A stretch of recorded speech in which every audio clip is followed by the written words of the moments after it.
ونشهد أن لا إله إلا الله وحده لا شريك له ونشهد أن سيدنا ومولانا محمدا عبده ورسوله. أما بعد فأعوذ بالله من الشيطان الرجيم. بسم الله الرحمن الرحيم. ولو أنهم إذ ظلموا أنفسهم جاءوك فاستغفروا الله واستغفر لهم الرسول لوجدوا الله توابا رحيما. صدق الله العظيم.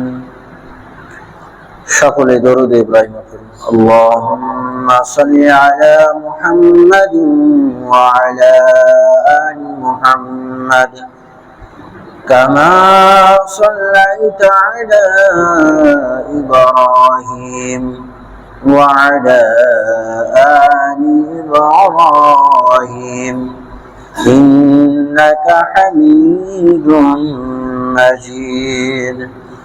اللهم بارك على محمد وعلى آل محمد كما باركت على إبراهيم وعلى آل إبراهيم إنك حميد مجيد.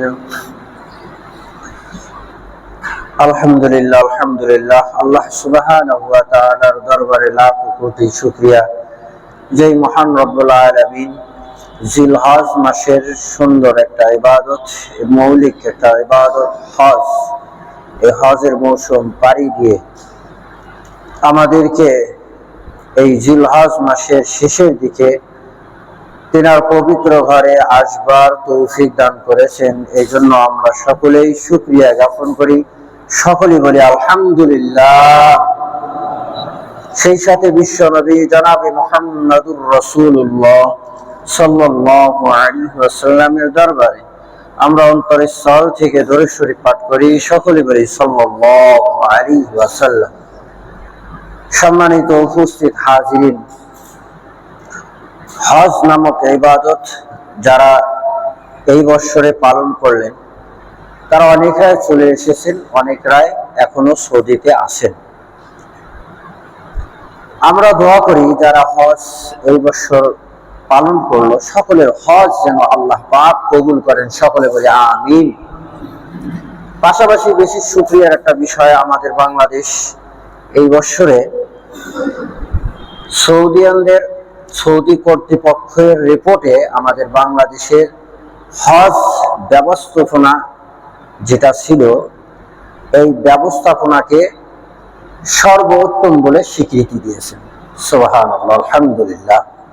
যে আমাদের বাংলাদেশের যে হজ ব্যবস্থাপনা ছিল, সারা বিশ্বের মধ্যে এই ব্যবস্থাপনা, এই নিয়ন্ত্রণ শৃঙ্খলা সর্বোত্তম হিসাবে স্বীকৃতি পেয়েছে সৌদি আরবের রিপোর্টে জানা গিয়েছে। ছোট্ট একটি দেশ বাংলাদেশ, আলহামদুলিল্লাহ এই বিষয়গুলোতে, ইসলামিক ধার্মিক বিষয়গুলোতে অনেক ঊর্ধ্বে, অনেক আগিয়ে। এটা আমাদের জন্য একটা প্লাস পয়েন্ট, এটা আমাদের জন্য একটা শুকরিয়ার বিষয়। আর এর বেশি বিশেষ কারণ যে আমরা ইতিপূর্বে এমন ধর্মমন্ত্রী, ধর্ম উপদেষ্টা হিসাবে যাকে আমরা পেয়েছি, আফামা খালিদ সাহেব, এরকম আমরা ধর্মমন্ত্রী ইতিপূর্বে পাই নাই। এত সুন্দর জাননেওয়ালা বিজ্ঞ ইসলামিক স্কলার আমরা ইতিপূর্বে পাই নাই। যার ফলাফলটা আলহামদুলিল্লাহ এই বছর এসেছে যে সর্বোত্তম ব্যবস্থাপনা হিসাবে আমাদের বাংলাদেশ স্বীকৃতি পেয়েছে। এই গর্ব আমাদের যেন চিরকাল যেন বিরাজ করে, বিদ্যমান থাকে, সকলে বলেন আমিন। যেমনি হোক ধর্মমন্ত্রী হিসাবে যেন একজন ধার্মিক হয়, ধর্ম নিয়ে সব মনে করেন যে একটু জ্ঞান থাকে, ইসলামিক যেন নলেজ থাকে, এইরকম একজন বিজ্ঞ আলেমই যেন ধর্মমন্ত্রী হয়।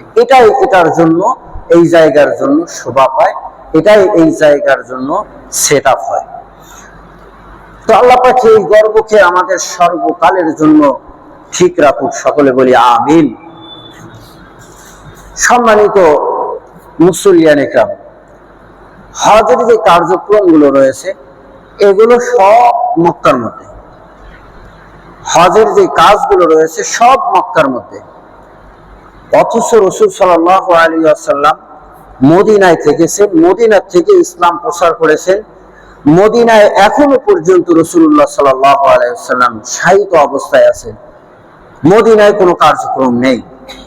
কিন্তু তা সত্ত্বেও হাজিরা যখন হজ করে, হজের কাজ যখন সেরে নেয়, তখন এমন কোন মুসলমান এরকম হয় না যে হজ করতে গিয়া রাসূলের রওজা মুবারক জিয়ারত করে নাই, হয় না। কেন?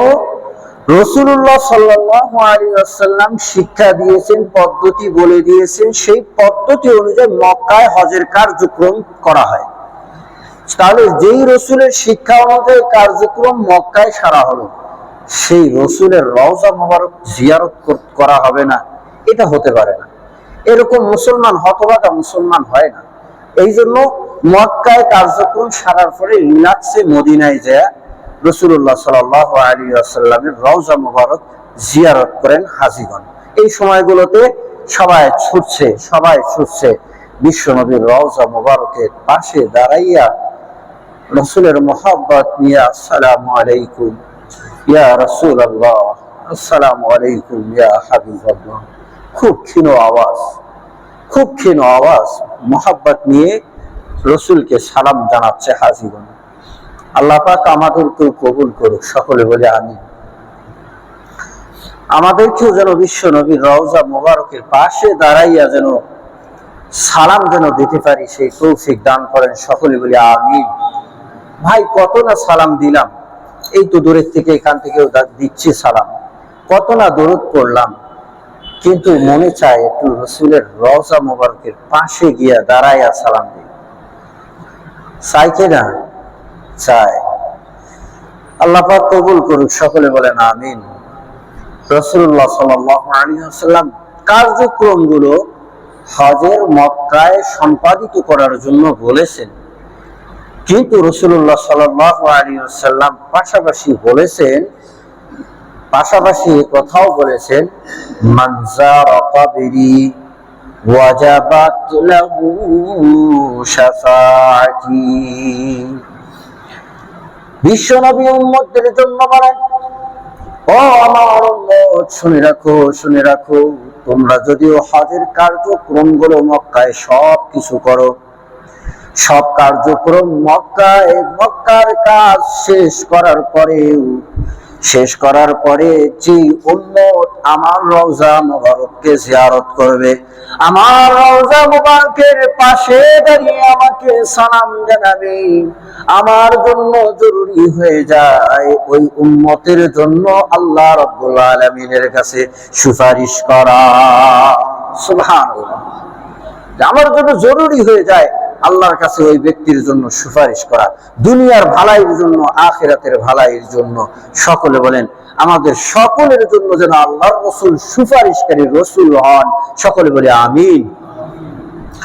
শুধু তাই নয়, আল্লাহর রাসূল এই কথাও ব্যক্ত করেছেন, মান হাজ্জাল বাইতা ওয়ালাম ইয়াজুরুনি, যে ব্যক্তি বাইতুল্লাহর হজ করলো, বাইতুল্লাহ শরীফে তাওয়াফ করলো, আরাফার ময়দানে অবস্থান করলো, সাফা মারওয়ায় সাই করলো, কিন্তু আমি রাসূলের রওজা মুবারকে এসে জিয়ারত করলো না, ফাকাদ জাফানি, আমার ওই উম্মত আমার উপরে জুলুম করলো। তাহলে এই যে হাদিসগুলো থেকে স্পষ্টভাবে বোঝা যায় যে রাসূলুল্লাহ সাল্লাল্লাহু আলাইহি ওয়াসাল্লাম উম্মতদেরকে ডাকে যে তোমরা আমার রওজা মুবারকে আসো, তোমরা মদিনায় আসো, পবিত্র ভূমিতে একটু বিচরণ করো, মদিনায় রওজা মুবারকে আসো, আমি একটু তোমাদের আওয়াজটা, সালামের আওয়াজটা আমি একটু কাছে থেকে শুনতে চাই, তোমাদেরকে আমি একটু কাছে থেকে দেখতে চাই। সুবহানাল্লাহ। আমাদের রাসূল জিন্দা রাসূল, জীবিত অবস্থায় কবরে শায়িত আছে। এই রাসূলের উম্মত যখন বিশ্ব নবী সেই রাসূলের রওজা মুবারকে গিয়া যখন সালাম দেয়, তখন বিশ্ব নবী কবর থেকে একদম স্বচক্ষে দেখে সালাম গ্রহণ করে নেয়। এই জন্য আল্লামা আতাবী রহমতুল্লাহ আলাইহি যুগ শ্রেষ্ঠ একজন আলেম ছিলেন, মুফাসসির ছিলেন।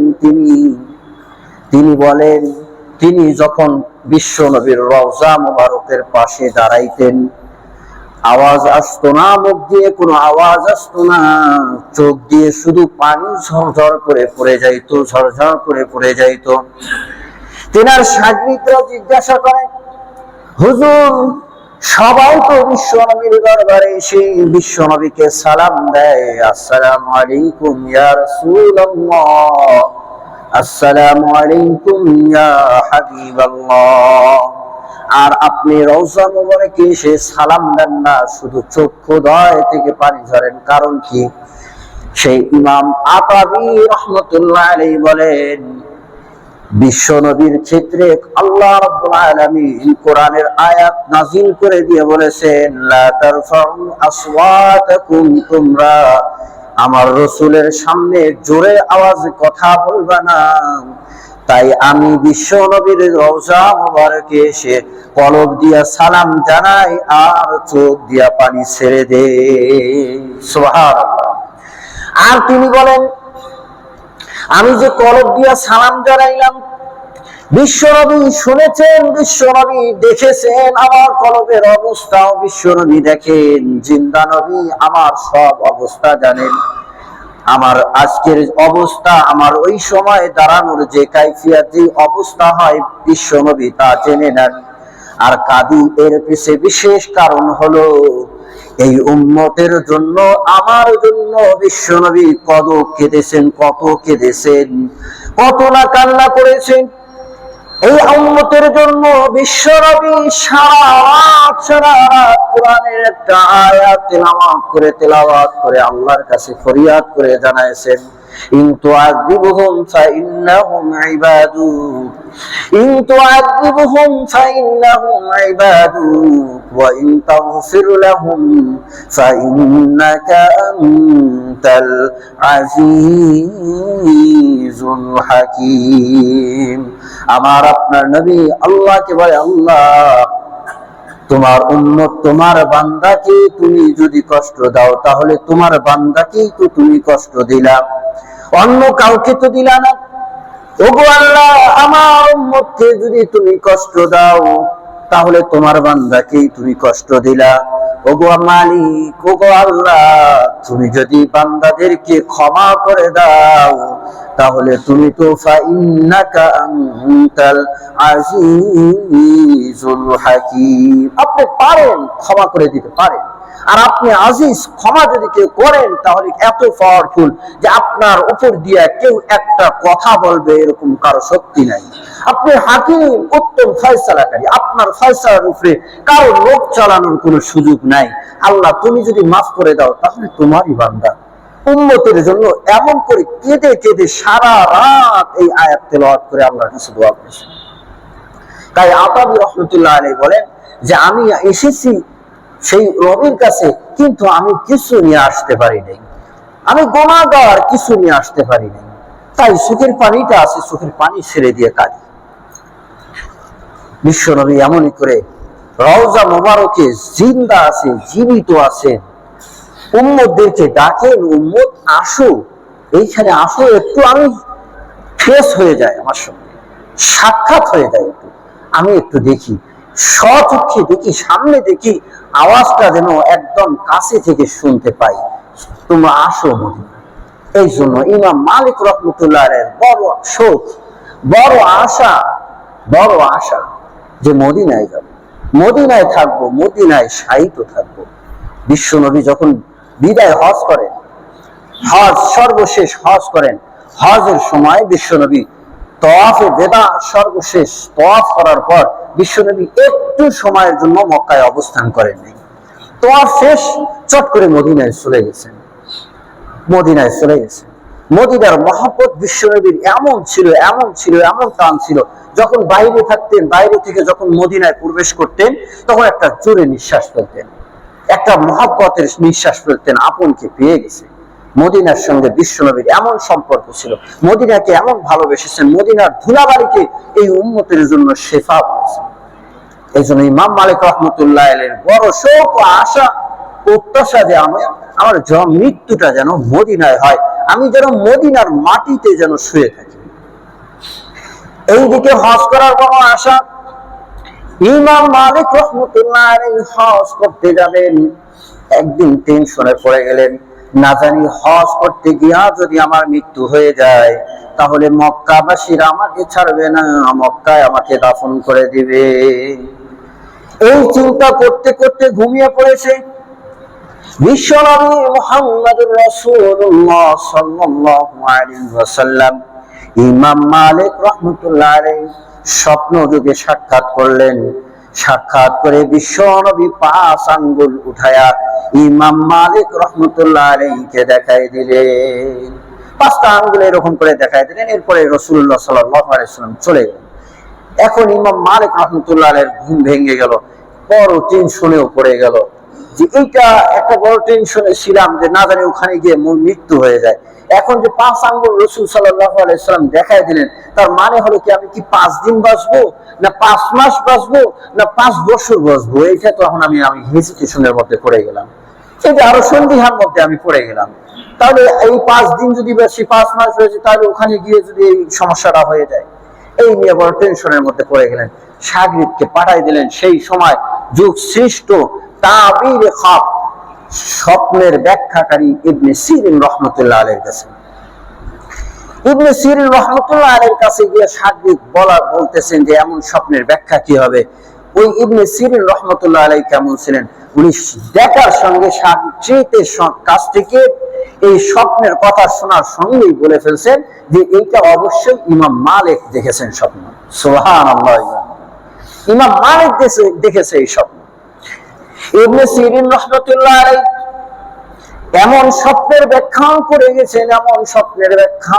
গেছেন, আর পৃথিবীতে এমন ব্যাখ্যাকারী আর পৃথিবীতে কখনো আসবে না, কখনো আসেও না। তিনি ওই রাসূলুল্লাহ সাল্লাল্লাহু আলাইহি ওয়াসাল্লামের 5টি আঙ্গুল দেখানোর দ্বারা বিশ্বনবীর ওই আঙ্গুল দেখানোর দ্বারা ইমাম মালিক রাহমাতুল্লাহ আলাইহি ব্যাখ্যা করে দিলেন যে এর দ্বারা বিশ্বনবী সূরা লোকমানের শেষের আয়াত 34 নম্বর আয়াতের দিকে ইশারা করেছেন। সেই আয়াতখানা হলো ইন্নাল্লাহা ইনদাহু ইলমুস সাআহ। সেই আয়াতখানা হলো যে আল্লাহ তাআলা ভালো করে জানেন কিয়ামত কবে হবে। এটা কেউ জানে? অর্থাৎ বিশ্বনবী জানায় দিলেন 5টা জিনিস আছে। এই 5টা জিনিস কোন মানুষ জানার ক্ষমতা রাখে না, কোন মানুষ কখনো জানতে পারে না। সেই 5টা জিনিস হলো ইন্নাল্লাহা ইনদাহু ইলমুস সাআহ, অর্থাৎ কিয়ামত কবে হবে সেটা কে জানে? আওয়াজ দিয়ে বলেন, কে জানে? আমরা জানি, আল্লাহ জানেন। ইন্নাল্লাহা ইনদাহু ইলমুস সাআহ ওয়া ইউনাজ্জিলুল গায়সা ওয়া ইয়া'লামু মা ফিল আরহাম। বৃষ্টি কবে হবে কেউ জানে নাকি? বৃষ্টি কবে হবে কেউ জানে? জানার ক্ষমতা আছে না। এই যে গরম, প্রচন্ড গরম, আবার আল্লাহ পাক বৃষ্টি দিচ্ছেন, রোদ দিচ্ছেন, এমন ভাবে রোদ ওঠে মনে হয় না যে আবার বিকালেই বৃষ্টি আসবে, কিছুক্ষণ পরেই বৃষ্টি। কথা বলেন আল্লাহ আল্লাহ। ওয়া ইউনাজ্জিলুল গায়সা ওয়া ইয়া'লামু মা ফিল আরহাম। মায়ের গর্ভে কি আছে তা জানে কে? আল্লাহ। ওই যে মেশিন দিয়ে পরীক্ষা করে যে জানা হয়, ওই জানা আর এই জানা এক নয়। আল্লাহ তাআলা একদম সূচনা লগ্ন থেকে জানে, যখন শুধুমাত্র শুক্রাণু ডিম্বাণু একত্রিত হয়েছে, তখন থেকেই আল্লাহ জানেন যে ছেলে হবে না মেয়ে হবে, বিকলাঙ্গ হবে না পূর্ণাঙ্গ অঙ্গ নিয়ে হবে, সেটা কে জানেন? আল্লাহ তাআলা এমন জানেন। আবার মিস্টেক হয় না, কি হয় না? মিস্টেক হয় না। বগুড়ায় আমি এসেন্সিয়াল ড্রাগস কোম্পানির একটা স্যারকে পড়াইতাম, ওনার জানায় দিয়েছে মেয়ে বাচ্চা হবে। আগে একটা ছেলে বাচ্চা, এবার মেয়ে বাচ্চা হবে জানাই দিয়েছে। পরীক্ষা 2বার করেছে, 2বারই মেয়ে বাচ্চা। পোশাক আদি সব কিনেছে, বাচ্চা হয়েছে ছেলে। বলেন আল্লাহ তাআলা কি না করতে পারে? বলেন আল্লাহ তাআলা কি না করতে পারে?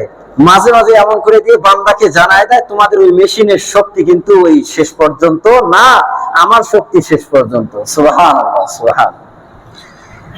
এরপরে আল্লাহ রাব্বুল আলামিন জানেন, وَيُنَزِّلُ الْغَيْثَ وَيَعْلَمُ مَا فِي الْأَرْحَامِ وَمَا تَدْرِي نَفْسٌ مَاذَا تَكْسِبُ غَدًا।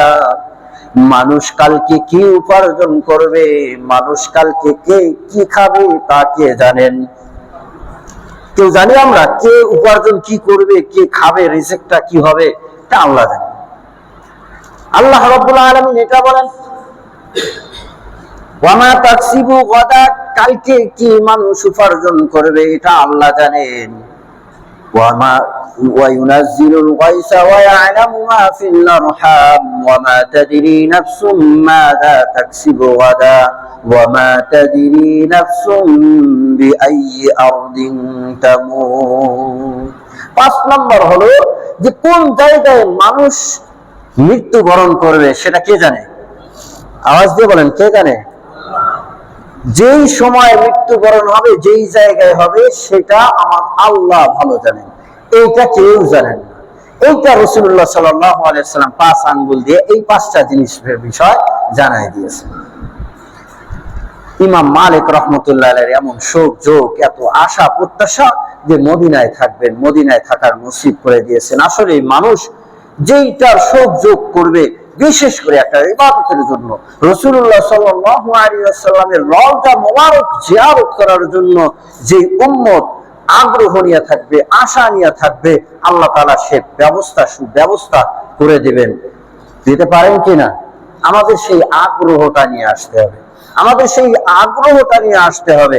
দেখেন, একটু খেয়াল করে দেখেন, আমার অনেক সম্পদ আছে, কিন্তু এখন পর্যন্ত আমি উমরাটাও করার আমার তৌফিক হলো না। কিন্তু আমার মত চাইতে কত অসহায় মানুষ, গরিব মিসকিন মানুষরাও উমরা করে আসছে। পার্থক্যটা কেন হলো? কেন পার্থক্য হলো? আমার এতগুলো সম্পদ কেন আমাকে নিয়ে যাচ্ছে না মদিনায়? কেন আমাকে হজ করার জন্য নিয়ে যাচ্ছে না? আর একজনের কিচ্ছু নাই, সে উমরা হজ করে আসতেছে। কেন পার্থক্য? মহব্বত। যার মহব্বত যত বেশি হবে, যার মহব্বত যত বেশি হবে, দ্রুত আল্লাহ তাআলা সুব্যবস্থা করে দিবেন।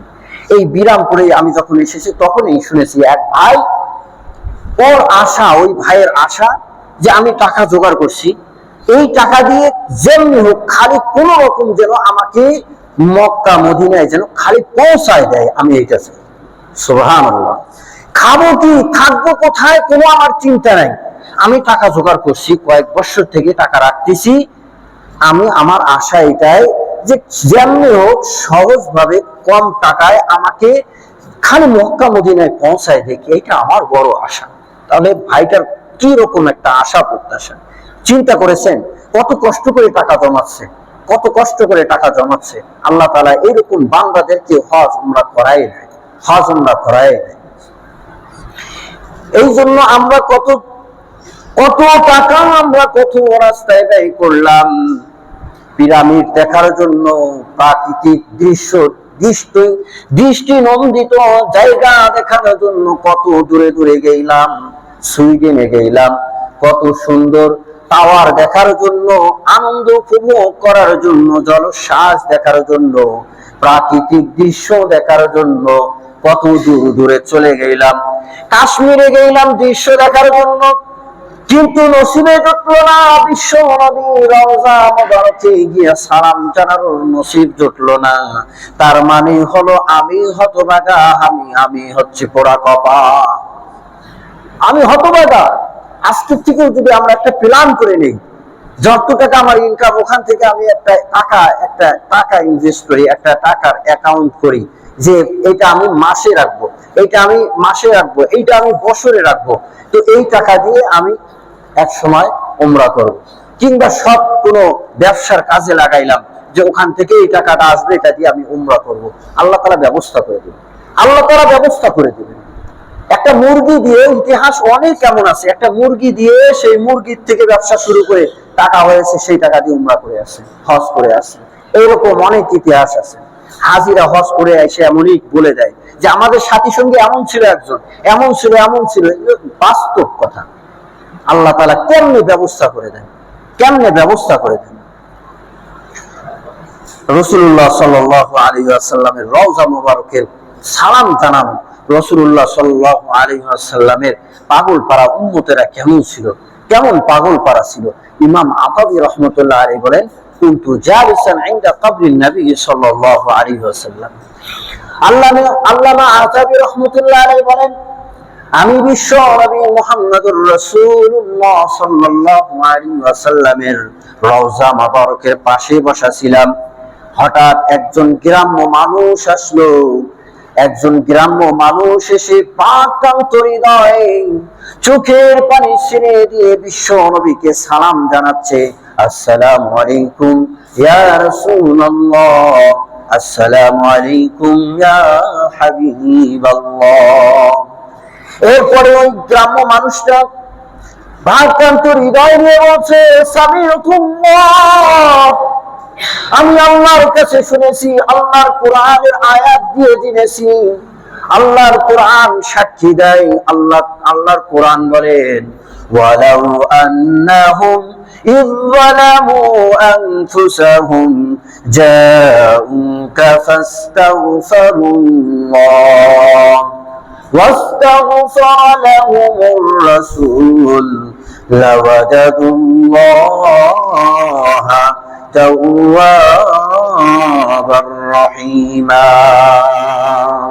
আল্লাহ রাব্বুল আলামিন বলেন, ও আমার বান্দারা, তোমরা যখন তোমাদের নফসের উপরে জুলুম করো, এরপরে যাও শুনে রাখো, শুনে রাখো, আমার হাবিব বিশ্ব নবী কেউ জানায় দেন, শোনো শোনো, তোমার উম্মত আমার বান্দা যখন তোমার কাছে আসবে, গুনাহগার হয়ে গুনাহ করে তোমার কাছে যখন চলে আসবে, আমি রব্বুল আলামিনের কাছে তওবা করবে, ইস্তিগফার করবে, আপনাকে তওবা গ্রহণকারী হিসাবে, শাফাআতকারী নবী হিসাবে গ্রহণ করে নেবে। আর আপনি যদি সুপারিশকারী নবী হিসাবে যদি আমার কাছে ইস্তিগফার করেন, তাহলে আমি রব্বুল আলামিন অবশ্যই রহম দিলওয়ালা হই। অর্থাৎ আমি রব্বুল আলামিনের অন্তরের মধ্যে মহব্বতের জোশ এসে যায়। আমি রব্বুল আলামিন আপনার ওই উম্মতের সব গুনাহগুলো মাফ করে দেই। সেই গ্রাম্য ব্যক্তিটা আমার বলছে, ইয়া রাসূলুল্লাহ, আমি যে এসেছি, আমি যে তোমার কাছে এসেছি, মুস্তাগফিরান বিকা, মুস্তাগফিরান লিযামবি, আমার গুনাহের মাফের জন্য এসেছি, ওয়া মুস্তাশফিআন বিকা ইলা রাব্বি, এবং আপনাকে যেন আমি সুপারিশকারী নবী আল্লাহর কাছে বানাইতে পারি, এই জন্য আপনার কাছে এসেছি। ওই গ্রাম্য মানুষটা চোখের পানি ছেড়ে দিয়ে এগুলো বলার পর একটা কবিতা আবৃত্তি করলেন, ইয়া খায়রা মান দুফিনাত বিল কাই আ'যামুহু ফাতাবা বিনতি বিহিন্না কাউ ওয়া লাকামু নাফসি ফিদাউ লিকবরিন আনতা সাকিনুহু ফীহি আল-আফাফু ফীহি জুদুদু ওয়াল কারাম। আরবি শের। আমি আপনার বলবেন যে কি বুঝাইলেন, কিছু তো বুঝলাম না। এগুলো মহব্বতের জিনিস। মহব্বতের কত জিনিস হয় না, রাসূলের শানে মহব্বতে গাওয়া, এটা একটা কিসমতের বিষয়। মুখস্থ তো করেছি, আমি তো মুখস্থ করেছি। রাসূলের শানে মহব্বত নিয়ে গান গাওয়া, সঙ্গীত গাওয়া, এটা একটা কিসমতের, ভাগ্যের বিষয়। ওই গ্রাম্য মানুষটাই কবিতা আবৃত্তি করলেন যে কবরে শায়িত আছে সর্বোত্তম মানুষ, যার জুদ ও কারম সাখাওয়াত দুনিয়ার মধ্যে বিরাজমান, সবাই জানে, সবাই জানে। আর আমি গুনাহগার, আমি অধম এসেছি।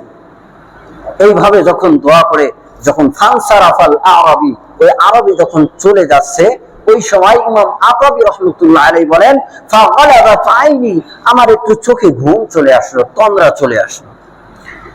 ওই ঘুমের মধ্যে বিশ্বনবী ইমাম আতাবী রাহমাতুল্লাহ আলাইহিকে স্বপ্ন যোগে এসে বলেন, ও আতাবী ইলহাকিল আরবি, ওই আরবির কাছে দৌড়ায় যাও, যাও ফাবাশশিরহু, তাকে সুসংবাদ জানায়া দাও, কদ গফারাল্লাহু, কদ গফারাল্লাহু লাহু, আল্লাহ রাব্বুল আলামিন তার জীবনের গুনাহ মাফ করে দিয়েছে। সুবহানাল্লাহ, তার অতীতের জীবনের গুনাহ মাফ করে দিয়েছেন, যাও এই সুসংবাদ তারে দিয়ে দাও।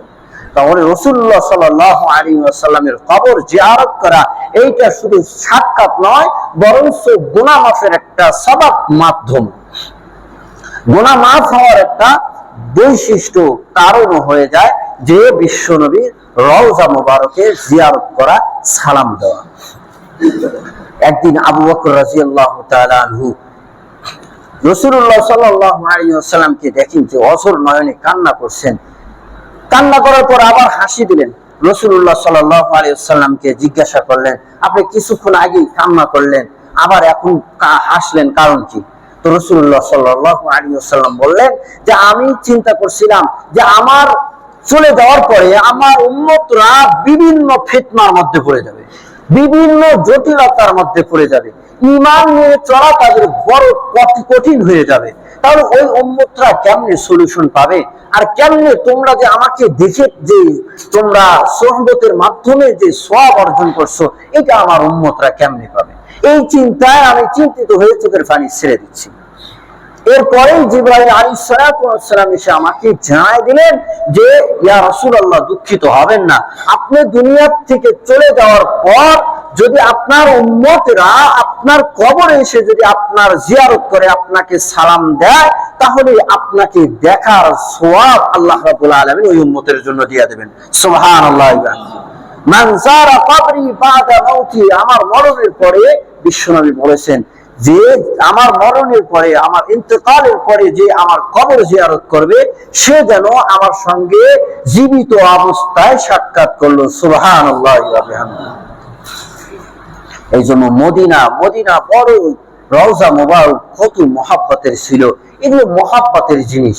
মহব্বত যদি অন্তরে নিয়ে আসা যায়, মহব্বত যদি অন্তরে নিয়ে আসা যায়, তাহলে আমরা সফলতা হব, সাকসেস হতে পারবো। মহব্বত যদি না হয়, তাহলে টাকা দিয়ে, সম্পদ দিয়ে বা বিভিন্ন আমি প্ল্যান করি, প্ল্যানিং বারবার চলছে আমার, কিন্তু এক বছরও তৌফিক হচ্ছে না, এই বছর হচ্ছে না, ওই বছর হচ্ছে না, ওই বছর হচ্ছে না। তার মানে হলো মহব্বতের মধ্যে ডাউন আছে, মহব্বতের মধ্যে কমতি আছে। মহব্বতকে গাঢ় করেন, মহব্বতকে খুব গাঢ় করেন। শোয়ার সময় একটু চিন্তা করেন যে যেই রসুল আমার জন্য কাঁদে, যেই রসুল আমাকে সুপারিশ করবে, যেই রসুল এখন পর্যন্ত আমার চিন্তায় চিন্তিত, সেই রসুলকে একটু দেখবো না, একটু সেই চিন্তা করে ঘুমাই না, দেখবেন স্বপ্ন যোগে দেখা যাবে। সেই আমরা তো স্বাভাবিক লজিকে হলো এটাই যে আমরা ঘুমানোর আগে যে চিন্তা ফিকিরটা করি, তাহলে ওইটাই স্বপ্নে আসে, কিন্তু রসুলকে দেখতে পাই না। কেন? আমার ওই চিন্তা ভাবনাটা আসে নাই, আমার ওই মহব্বতটা আসে নাই। মহব্বত নিয়ে যদি চিন্তা করি, তাহলে অবশ্যই আমি দেখতে পারতাম। আর রসুলকে দেখাটা এটা বাস্তব দেখা, এখানে শয়তানের কোনো কর্তৃত্ব নেই, শয়তানের কোনো এখানে শক্তি নেই। এই জন্য মহব্বতকে আমাদের গাঢ় করতে হবে। বেলাল রাদিয়াল্লাহু তাআলা আনহুর মহব্বত কিরকম ছিল? টাকাওয়ালা ছিল না, পোশাক ছিল না, আমার মতো সুন্দর চেহারার অধিকারী ছিল না, জীর্ণ শীর্ণ ছিল, কালো কুৎসি ছিল, ছিঁড়া ফাটা পোশাক ছিল, কিন্তু রসুলের মহব্বত কেমন ছিল? যখন রাসূলুল্লাহ সাল্লাল্লাহু আলাইহি ওয়াসাল্লাম দুনিয়া থেকে চলে যায়, তখন বেলাল রাদিয়াল্লাহু তাআলা আনহু ও আবু বকর রাদিয়াল্লাহু তাআলা আনহুকে জানাচ্ছে যে আমি আর মদিনায় থাকবো না, সিরিয়ায় চলে গেছেন। যেই জায়গায় রসুল নাই, যে রওজা মুবারকে সালাম দেবে, রসুলকে দেখতে পাচ্ছি না, সেখানে আর থাকবো না। আযান দেওয়ার পরে আমি চেহারা ফিরায়া মুহাম্মদুর রাসূলুল্লাহ সাল্লাল্লাহু আলাইহি ওয়াসাল্লামকে দেখতে পাচ্ছি না, সুতরাং আমি আর আযান দেব না, আমি আর এই মদিনায় থাকবো না, আমি আর মসজিদে নববীতেই থাকবো না। সিরিয়ায় চলে গেছেন। স্বপ্ন যুগে রাসূলুল্লাহ সাল্লাল্লাহু আলাইহি ওয়াসাল্লাম বিলাল রাদিয়াল্লাহু তাআলা আনহুকে বলেন, ও বেলাল, তুমি মদিনায় আসবা না? তুমি মসজিদে নববীতে একটু আজান দিবা না? আমি বিশ্বনবী শুনবো, তুমি একটু আজান দিবা না? এরপরে মোটামুটি 3 বছরের মতো পরে চলে আসছেন, স্বপ্ন যুগে রসুল বলার পরে চলে আসছেন। আসার পরে মসজিদে নববীতে আজান দিচ্ছেন। আজান দেওয়ার সময় যখন মুহাম্মদুর রাসূলুল্লাহ সাল্লাল্লাহু আলাইহি ওয়াসাল্লাম বলে ফেলেছেন, তখন বেহুশ হয়ে গেছেন। বেহুশ হয়ে গেছেন। সাহাবীদের মধ্যে ঢল পড়ে গেছে, বিলাল চলে আসছে, বিলাল চলে আসছে। সব সাহাবীরা দৌড় মসজিদের দিকে। বিলালের আজান, বিলালের আজানের অপেক্ষায় আমরা ছিলাম। কি ঈমানিয়ত ছিল বিলালের! কালো কুৎসিত গোলাম, তার ঈমানিয়ত কেমন ছিল যে বিলাল যখন আজান দিত, বিলাল যখন আজান দিত, কোন সাহাবীরা বাড়িতে আর থাকতে পারতো না, মসজিদে ছুটে আসতো। সেই বেলালের আজান শুনে সবাই চলে আসছে, বেহুশ হয়ে পড়ে গেছে। হাসান হোসাইন এসে বলছে, বেলাল, আমি বিশ্ব নবীর নাতি বলছি, আমি বিশ্ব নবীর নাতি হাসান বলছি, আমি হোসাইন বলছি, তুমি স্বাভাবিক হও, তুমি স্বাভাবিক হও, আজানের কার্যক্রম চালিয়ে যাও। বিশ্ব নবীর রওজা মোবারকে যখন যাইতেন বিলাল রাদিয়াল্লাহু তাআলা জমিনে পড়ে যাইতেন, জমিনে পড়ে যাইতেন। এই তো ছিল সাহাবীদের মহব্বত। কেমন ছিল মহব্বত! খেয়ে না খেয়ে রাসূলকে কত মহব্বত করেছে। ইতিহাস তাই সাক্ষ্য দেয় এই সাহাবীদের ব্যাপারে। আল্লাহ পাক আমাদের সকলকে সেই রসুলের ছাপছা উম্মত হওয়ার তৌফিক দান করুক। সেই মহব্বত নিয়ে আমাদেরকে হজের ওমরার প্ল্যান নেওয়ার তৌফিক দান করুক। আমাদের সকলকে যেন আল্লাহর রসুলের রওজা মোবারক জিয়ারত করার তৌফিক দান করেন। সকলে বলেন আমিন। একটু জবান খুলে বলেন আমিন।